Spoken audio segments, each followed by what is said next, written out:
se invita a la postulante, señora María Elena Tilly Roy, a rendir su exposición y presentación del plan de trabajo en el marco del concurso para el nombramiento de la licencia de la Oficina Nacional de Procesos Electorales. Buenas tardes. ¿Cómo está? Muy buenas tardes, señora María Elena Tilly Roy. Sea usted bienvenida a estas últimas etapas, y con usted cerramos la presentación del plan de trabajo y entrevista personal. Le escuchamos atentamente, tiene hasta 20 minutos, por favor, señora Tilly, para presentar su plan de trabajo. Gracias, señor presidente, señores consejeros, quien a continuación presentará este plan de trabajo. Es una funcionaria pública de larga data, con 28 años, con 28 años aproximadamente, 30 años de servicios, fundamentalmente al sistema electoral, fundamentalmente haciendo elecciones. Es lo que sé hacer, es lo mejor que sé hacer. He recorrido todo el país, tengo vasto conocimiento del país, no solamente organizando y ejecutando elecciones, sino también brindando asistencia técnica y supervisión desde Puerto Luz en la reserva del Mano hasta Pitumarca en el Cusco, hasta La Cruz en el norte, y en Ilave fue un proceso al que le guardo un particular sentimiento, no por su extensión, no fue un proceso por su magnitud geográfica, sino por su importancia en el fortalecimiento de la democracia del país. Permítanme, señor presidente, señores consejeros, aprovechar esta tribuna para recordar a compañeros de trabajo que ya no están con nosotros y que en este largo trajinar electoral también dieron mucho de su esfuerzo, dieron la integridad de su reflexión en materia de la preocupación electoral. Compañeros como Carla Chipoco, como Edith Neira, como Maruja Chirinos, como Mario Aranda, como Marco Díaz. Compañeros a quienes en algunos casos me tocó tener que viajar a los lugares de su deceso para poderlos trasladar a Lima. Es esta mi motivación, o son estas mis motivaciones. Conozco a la OMPE desde dentro, desde lo más profundo de ella misma. Me formé en el Jurado Nacional de Elecciones durante 12 años y vengo desempeñándome en la OMPE por alrededor de 16 años y medio. A continuación, el plan de trabajo y las propuestas.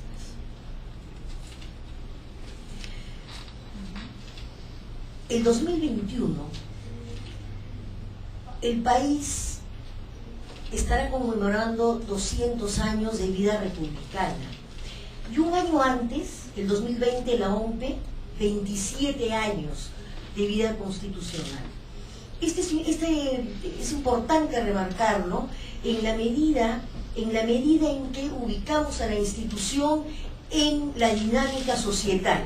No es una institución meramente de ejecutar, organizar los procesos electorales como una instancia aislada, sino dentro de la dinámica social. Nosotros vamos a participar fundamentalmente en el reforzamiento de la democracia, cumpliendo nuestra función esencial.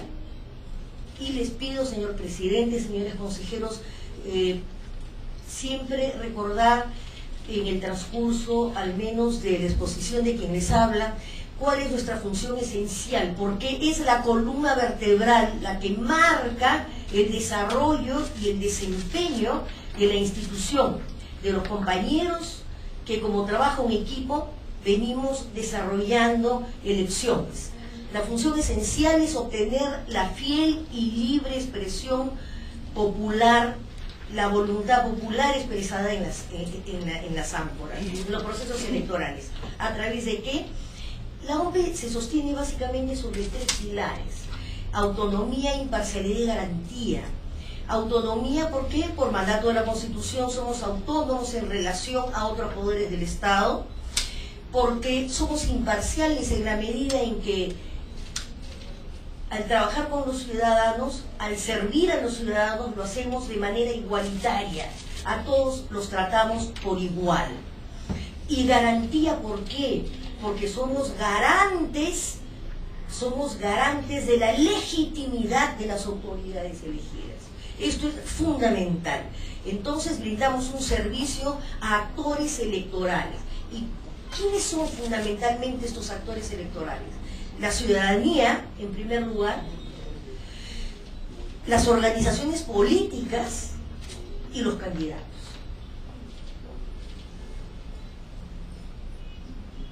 ¿Cómo lo haremos? ¿Cómo iremos planteando nuestro trajinar en estos 4 años, en este plan de mediano plazo? Primero vamos a recoger lo mejor de cada gestión de la OMPE. Ha habido errores, ha habido baches, pero también ha habido aciertos en las diferentes gestiones. Vamos a recogerlo.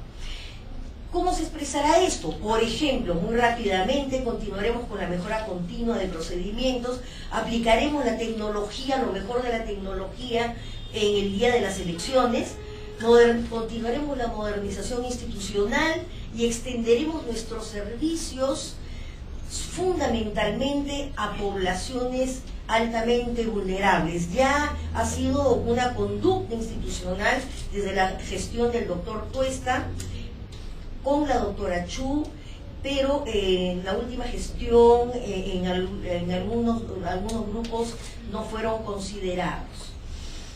¿Y todo esto para qué? Para lograr un voto ágil, un voto eficaz, un voto debidamente informado. Pues bien, ¿cómo hemos elaborado nuestro diagnóstico situacional?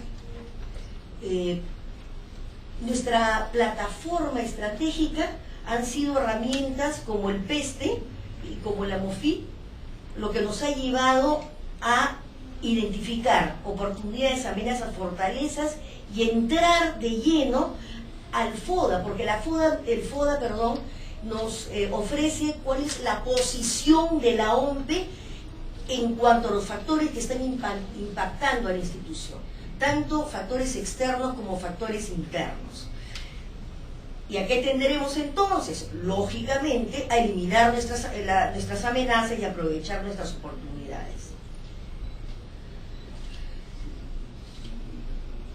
¿Y cómo lo vamos a hacer? ¿Cuál ha sido nuestro basamento metodológico? Nuestro basamento metodológico ha sido la guía metodológica del CEPLAN y las pautas que ha establecido el CEPLAN, alineados con el Acuerdo Nacional, alineados con el Plan Bicentenario. ¿Sobre la base de qué? De las políticas nacionales de modernización del Estado.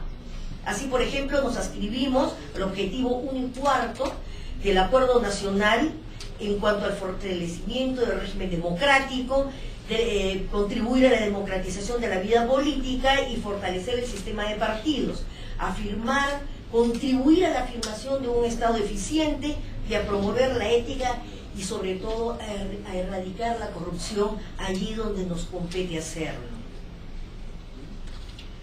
En cuanto al Plan Bicentenario, 2 ejes. Nos adscribimos, nos alineamos a 2 ejes. Al primero, derechos humanos e inclusión social. Por eso es que en el plan es un eje transversal la inclusión de grupos vulnerables, y el eje 3 que es el Estado y la gobernabilidad.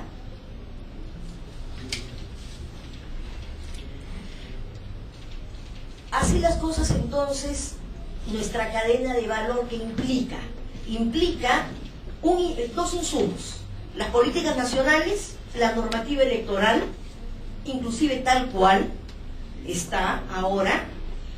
Nuestro proceso producto serán las elecciones, para impactar en qué aspectos: en la democracia, en contribuir a la gobernabilidad, al equilibrio democrático y a la seguridad jurídico-electoral. ¿Y cuál es el valor social de esta cadena entonces? Es que el ciudadano nuevamente recupere la confianza sabiendo que su voto es respetado.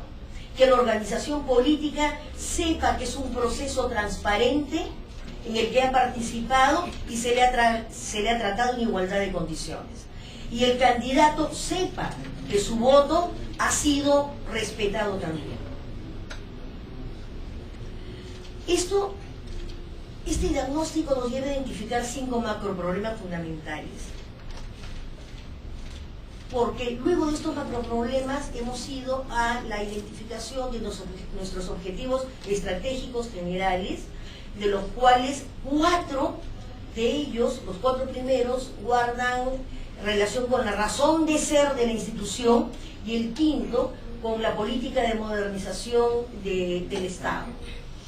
Desconfianza de los sectores de la ciudadanía por entrega progresiva de resultados electorales, el sistema de partidos es débil y el manejo de sus finanzas es también poco transparente, hay un deficiente marco normativo, superposición de normas, profusión de normas, vacíos en las normas que van, entorpeciendo el proceso, lo van retrasando, adelanta, retrocede, hay que reinterpretar las normas permanentemente.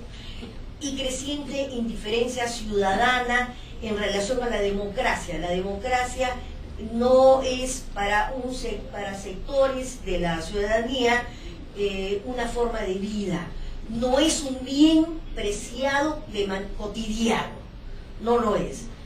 Y hay una insuficiente aplicación de los criterios de calidad por parte de la institución a los diferentes actores electorales. Muy bien.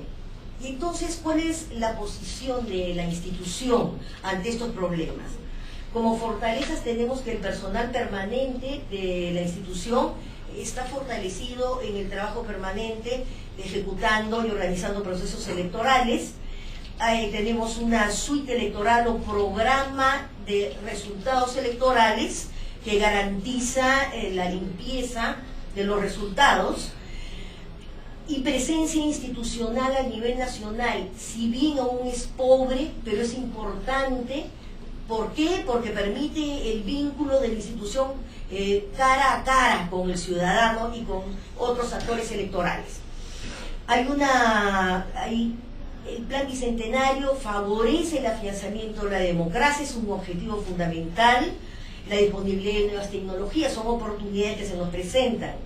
Debilidades, tenemos una limitada articulación de nuestras áreas funcionales, se manejan muy separadamente, no hay articulación. Esto también está favorecido por la falta de infraestructura y sobre todo dos elementos, dos debilidades que están vinculadas, como decía, a la contribución del objetivo cuarto del Plan Bicentenario, que es la lucha contra la corrupción, contra transparentar la conducta de los individuos. En este sentido, nos falta desarrollar un sistema de registro informático para el registro de la rendición de cuentas de las organizaciones políticas, y también personal permanente. En este momento, por ejemplo, no tenemos personal permanente en nuestras instancias desconcentradas que se ocupen de la revisión de las cuentas de los estados financieros de los partidos políticos. En este momento no lo tenemos, está centralizado en Lima, en la gerencia de fondos partidarios, y ahí también tenemos escasez de personal. Entonces ahí tenemos que reforzar, son debilidades que tenemos que superar. Y como amenazas, la desconfianza de las organizaciones políticas en relación a la implementación del voto electrónico, vacíos de la norma electoral, y nos puede afectar la desaceleración económica a nivel mundial en cuanto al presupuesto institucional. Entonces, ¿cómo está la institución?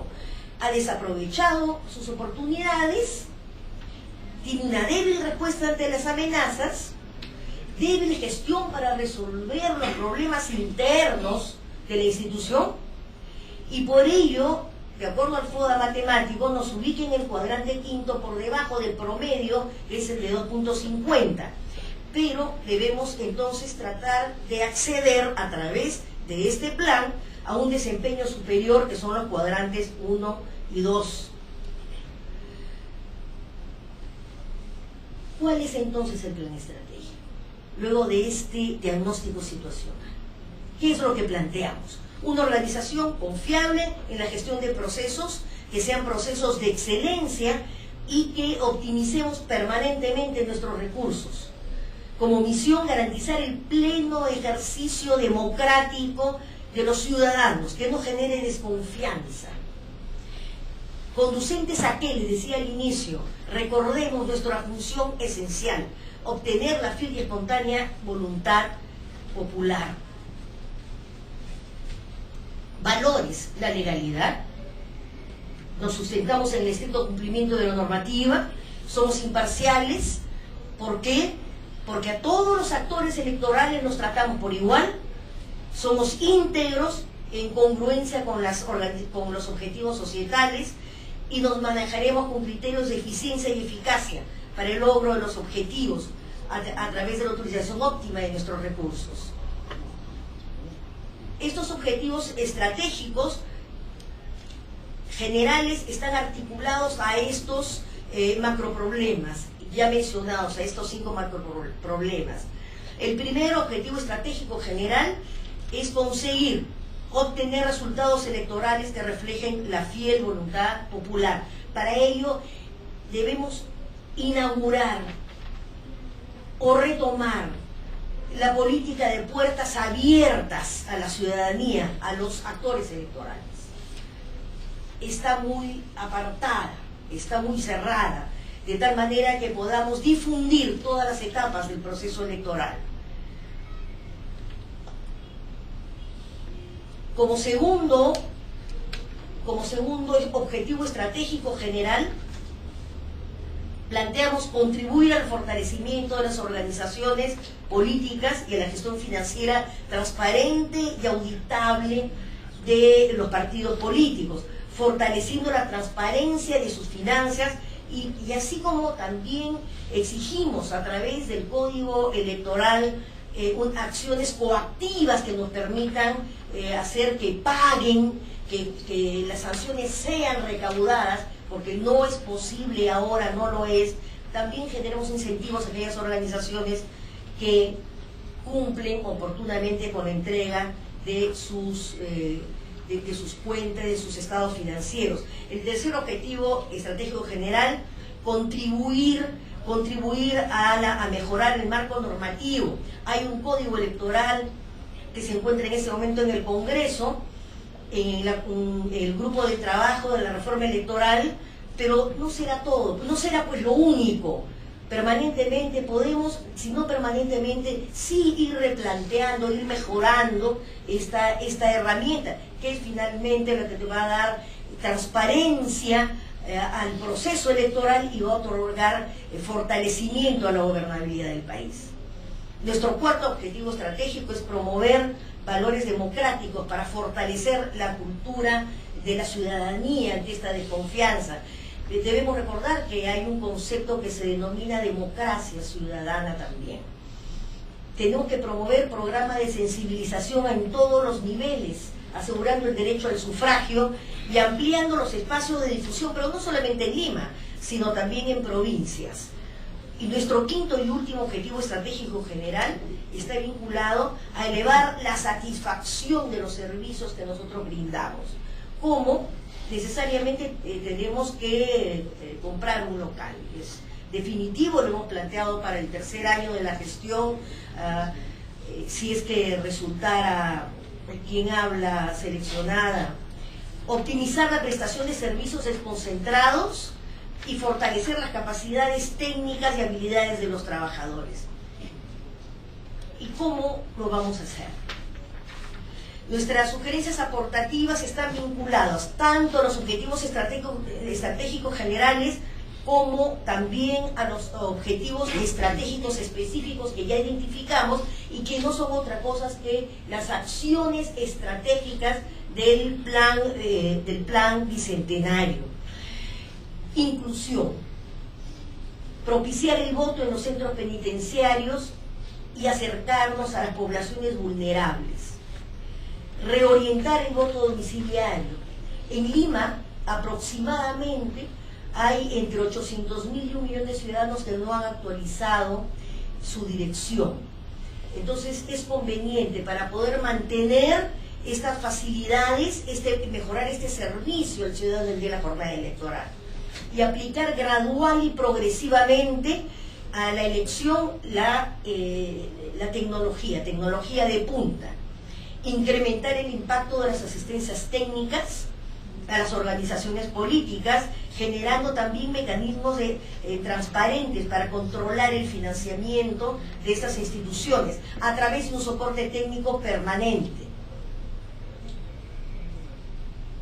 Finalmente, contribuir a la aprobación del Código Electoral y revisar internamente nuestra estructura orgánica, porque está bastante, no solo desarticulada, se han creado, por ejemplo, instancias como sugerencias.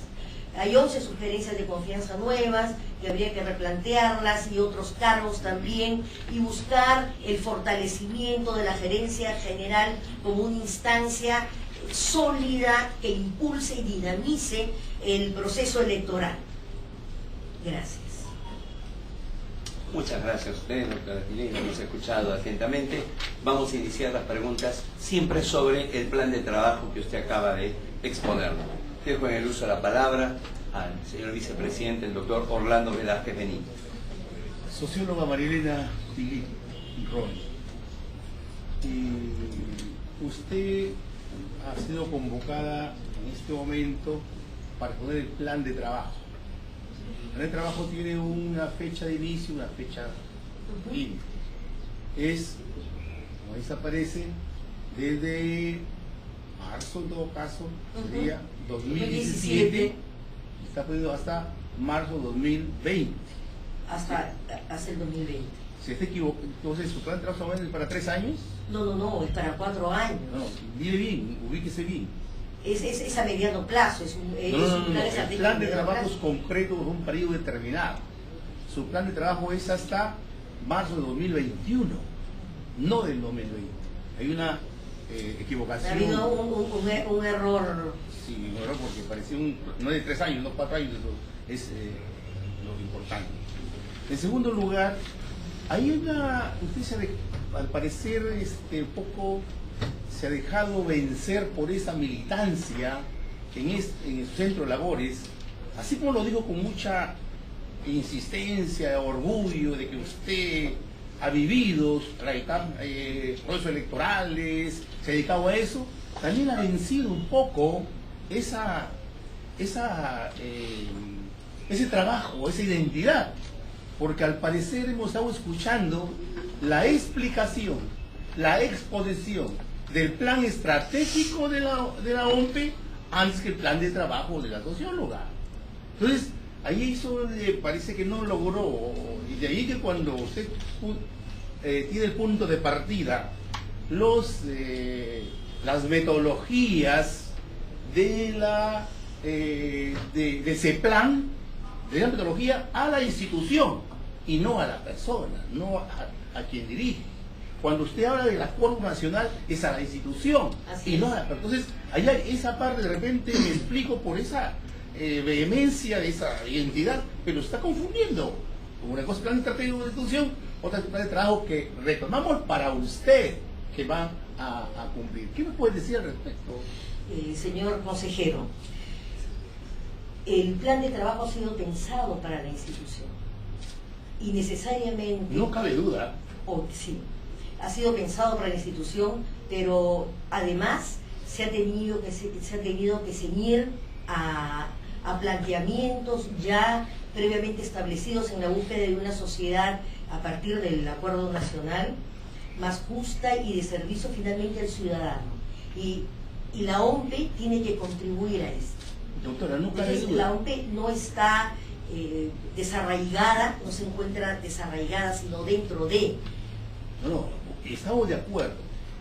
Lo que le he instado a distinguir Una cosa es la exposición del plan estratégico de la institución que se engarza Así en es, el contexto nacional. así es. Otra cosa es que estamos convocando a la socióloga para que nos ponga su plan de trabajo. Entonces aquí, si usted hay prácticamente una mezcla tanto del plan estratégico como del plan de trabajo que le estamos pidiendo. Hemos buscado, señor consejero, hemos buscado en la elaboración de este plan una comunión técnica de las herramientas y de los lineamientos que rigen las políticas y que deben regir las políticas institucionales públicas y hemos identificado aquellos elementos en donde la institución contribuye y cómo se encuentra la institución. Entonces hemos tratado de encontrar esa comunión entre ambos aspectos, los dos aspectos que usted menciona. Doctora, en la página 14 usted en su diagnóstico dice que la OMPE muestra una organización fragmentada y no integrada, Así es. lo que dilataría los procesos de toma de decisiones. Así es. Pero si usted ha cumplido cargos fundamentales, ¿cómo contribuyó a que no ocurra esto? Agradezco la pregunta, señor consejero, porque me permite efectivamente establecer cuál es mi posición. Yo soy una funcionaria pública, efectivamente de larga trayectoria, pero del nivel de propositivo, no del nivel decisorio. Yo no he participado en ningún momento, básicamente en estas gestiones, a nivel decisorio, solo propositivo. Yo propongo planes, efectivamente. Sin embargo, Hago propuestas y no necesariamente esas propuestas son asumidas. Entonces, toda la responsabilidad no puede recaer sobre mí. no le digo, por ejemplo, en la misma página usted señala que hay desconfianza de sectores de la ciudadanía y de los actores políticos. Si eso lo señala como diagnóstico, significa que usted tiene una propuesta no propositiva, sino una propuesta política, entonces, y no distingue entre lo uno y lo otro, porque una cosa es como funcionaria y otra cosa es indudablemente como titular de pliego, lo que Así es, entonces, así es, esa es la así es, diferencia, correcto. esa es la diferenciación que debió No, establecer acá de todas maneras. Es probable, señor consejero, es probable, pero la idea es la siguiente. A nivel del análisis de las fortalezas, de nuestras debilidades, es tal cual el resultado que ha arrojado las herramientas de diagnóstico. Ese es el resultado. ¿Es una institución fragmentada? Sí lo es. Que se ha ido fragmentando cada vez más ¿Le queda claro su últimas diagnóstico? gestiones, ¿Le queda claro? ¿no es cierto? Sí, Muchas gracias, doctor Velázquez. ¿Alguna otra pregunta? No. Dejo en el uso de la palabra al consejero Eber Marcelo Cuba. Doctora, usted en su exposición ha manifestado que es una servidora de larga data de la ONU. Así es. Vale decir, en su nivel usted carga el pasivo y el activo de la institución. En su nivel. En ese sentido, viendo su plan de trabajo y las respuestas que usted está dando, manifiesta una refundación de la ONU. El término refundación es la que utiliza usted y, digamos, ante esa propuesta, ¿cuál es su planteamiento? ¿Qué hacer, digamos, si lograr el cargo, digamos, de jefe de la ONU? Señor consejero, empleé el término refundación institucional cuando fui convocada por el doctor Tuesta en 2001. Ya no es más esa situación, fue una situación particular, por razones públicas que todos conocemos.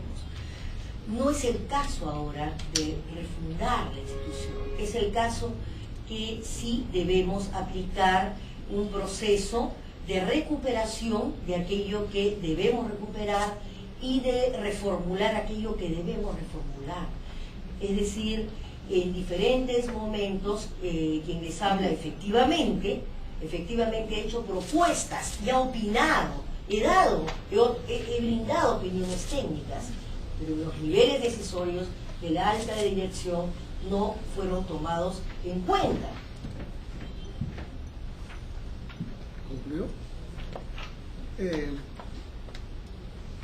Este término de refundación, un poco estaba reflexionando en su exposición, ¿no? En el sentido de que plantea también usted una nueva estructura orgánica, ¿No cree que antes de un plan de trabajo debe plantearse una nueva estructura orgánica, una nueva ley orgánica de la OMPE? No. Lo que ocurre es quizá incorporando las nuevas gerencias, ¿no? Los nuevos órganos que no figuran en la ley orgánica de la OMPE. Pero esta reorganización es un replanteamiento porque se han creado demasiados cargos en esta última gestión y que verdaderamente no satisfacen las necesidades, no tienden a satisfacer integralmente las necesidades internas de la institución. Entonces, y debemos reforzar otras áreas, como decía en mi exposición, por ejemplo, la gerencia de fondos partidarios, que prácticamente está huérfana de personal. Entonces hay desniveles internos que debemos contribuir a encontrarle el equilibrio pertinente. A eso me refiero. Pero no necesariamente a un cambio drástico, máxime ante un proceso de envergadura nacional que nos afectará próximamente, ¿no? El otro año. También tomando la referencia de sus respuestas anteriores y lo reconocido en la formulación del plan de trabajo en el tiempo definido e identificado últimamente, usted toma como referencia la programación multianual del gasto 2017-2019. Vale decir, usted no toma en cuenta, digamos, en la programación presupuestaria todo el proceso electoral que debe ocurrir el año 2021. Si no es así, por favor, lo aclara. Lo que ocurre es que necesitamos plantearnos en la elaboración del plan una línea de base. Y la línea de base, según el último proceso electoral, ha sido bastante distorsionado. Hemos tenido un valor con el voto convencional, el costo por elector de 16 soles y en voto electrónico de 77 soles por elector, por ejemplo. Entonces nos falsea un poco, nos altera un poco esa línea de base. Obviamente en un plan operativo esto tiene que estar considerado, pero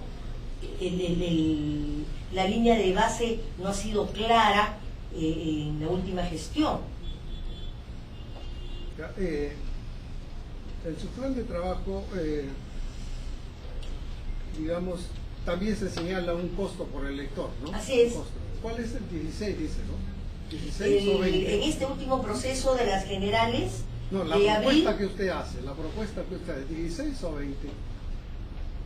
Mire, lo que pasa es que el costo por elector se establece en función a los gastos, a la inversión que vamos a hacer en general, y no está considerado, por ejemplo, un costo tan alto si en razón al mercado, al movimiento del mercado, a los costos del mercado. Probablemente, o trataré de mantener estos 16, porque no creo que varíe sustancialmente entre 16 y 22 soles por elector, que es lo conveniente, ¿no? Es lo conveniente, porque con la aplicación del voto electrónico tal como se ha aplicado en esas elecciones generales, se ha elevado a 77 soles por elector. Claro, la democracia tiene que ser barata, ¿no? Pero debemos ser eficientes en el uso de los recursos.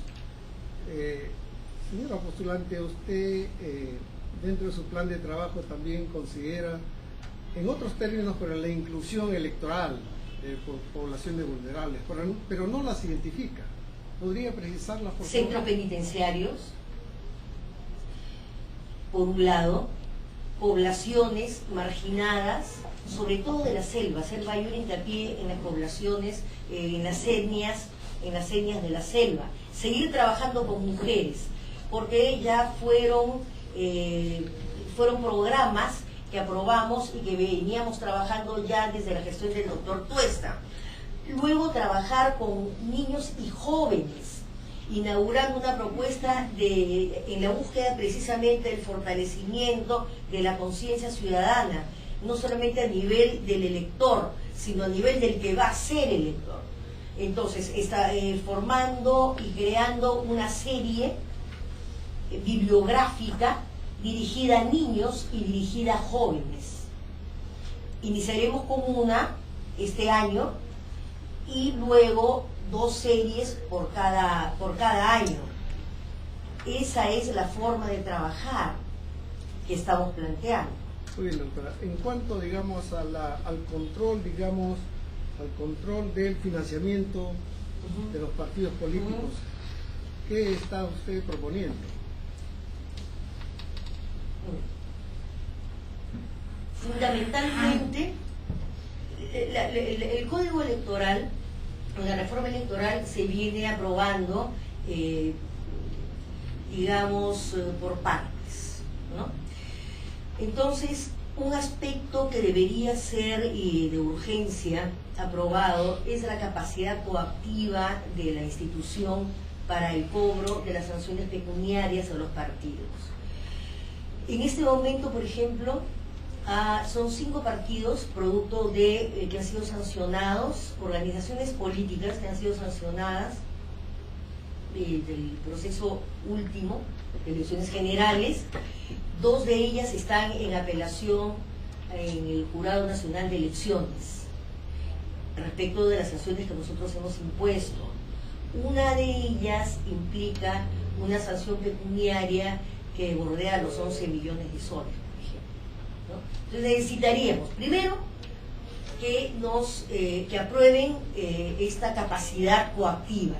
Segundo, aprobar la ventanilla única de tal manera que las organizaciones, estar más cerca de las organizaciones políticas, mejor vinculadas con las organizaciones políticas.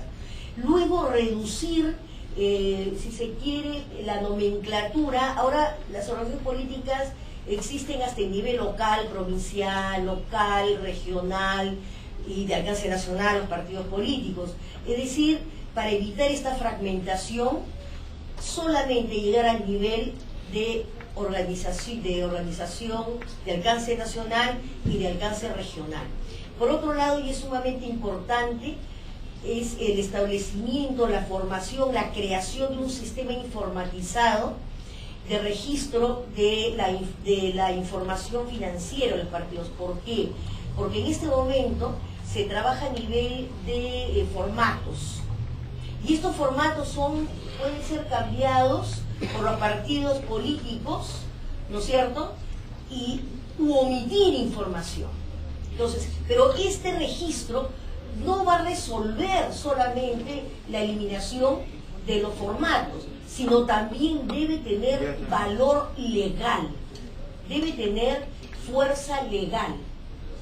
Lo que pongan, lo que ellos registren, eso es lo que es y no otra cosa. No, gracias a usted, doctor Marcelo. ¿Alguna pregunta?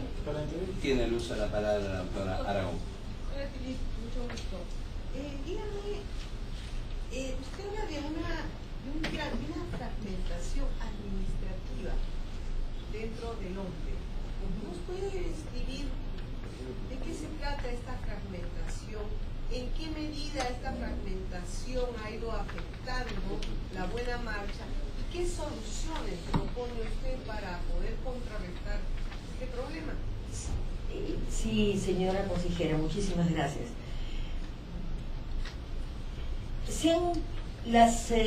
Los órganos funcionan como islas cuando lo conveniente es que articulen, que coordinen permanentemente. Máxime en la planificación de un proceso electoral. ¿Por qué? Sobre todo los órganos de línea. Porque hay actividades que son transversales y lo que haga o plantee un órgano va a afectar definitivamente el otro.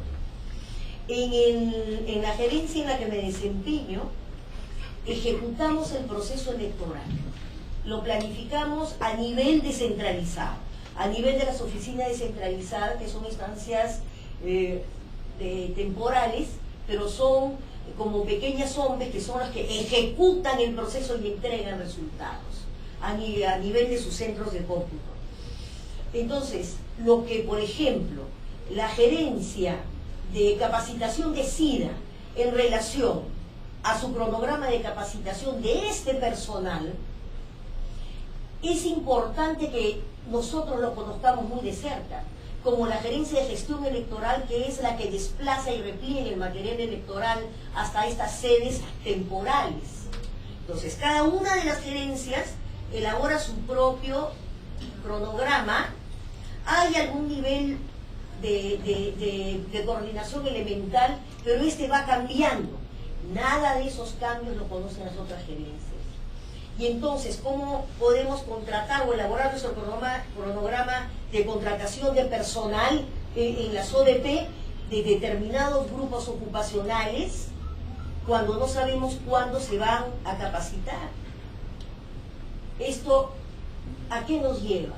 Esto nos lleva a retrasos en la contratación de personal, en ejecución del proceso electoral. No olvidemos que la OMPE se maneja con una sola fecha, que marca todas nuestras etapas. Es la fecha de la elección. Ese es nuestro límite. De allí para atrás, todas nuestras actividades las contamos legalmente y administrativamente de allí para atrás. Esta fragmentación, esta falta de coordinación debería correr a cargo, para superarla, debería correr a cargo de una instancia que es la gerencia general, que debe articular el trabajo de estas gerencias operativas, básicamente operativas, que son las que van a llevar finalmente el material a la mesa de sufragio. Y cuando usted se acerque a la mesa, encontrará su material allí.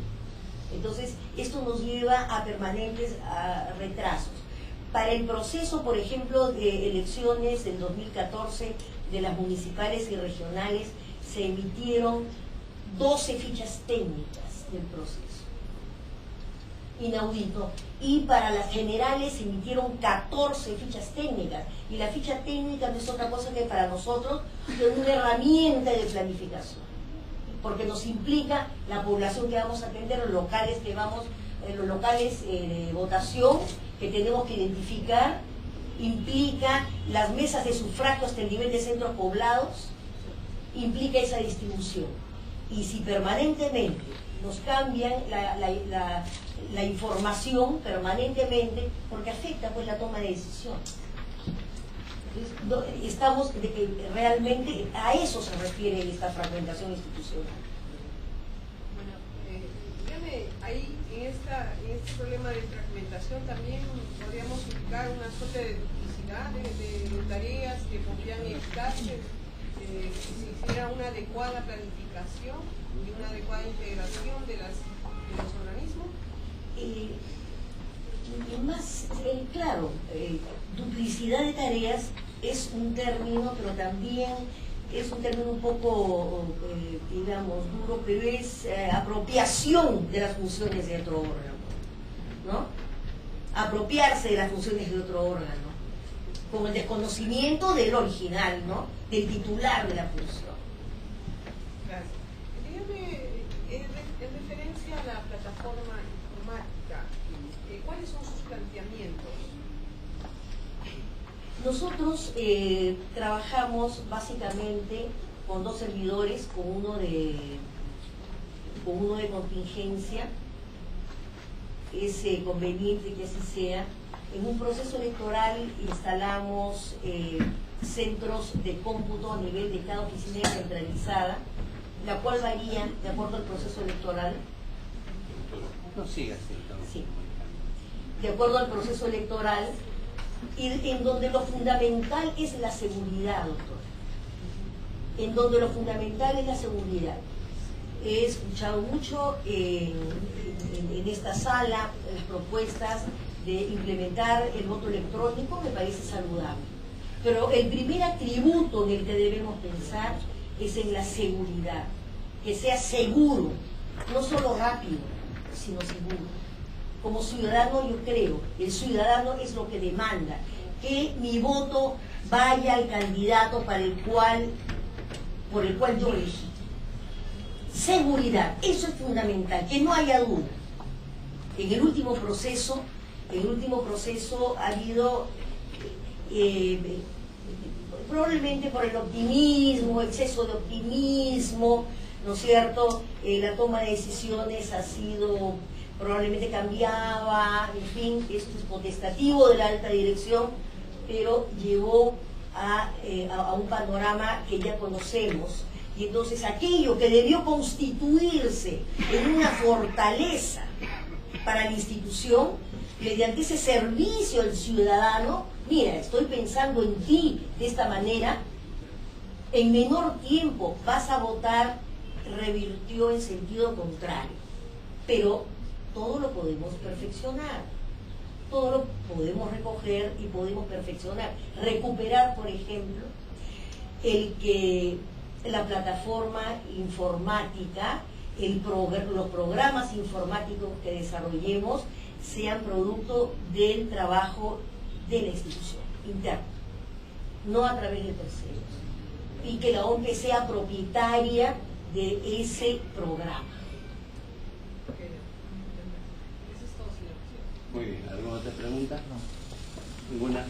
Muy bien, señora Quirón, esta etapa de la presentación de su plan de trabajo ha concluido. Le rogamos nos espere, realizamos la calificación, depositamos y pasamos a la última.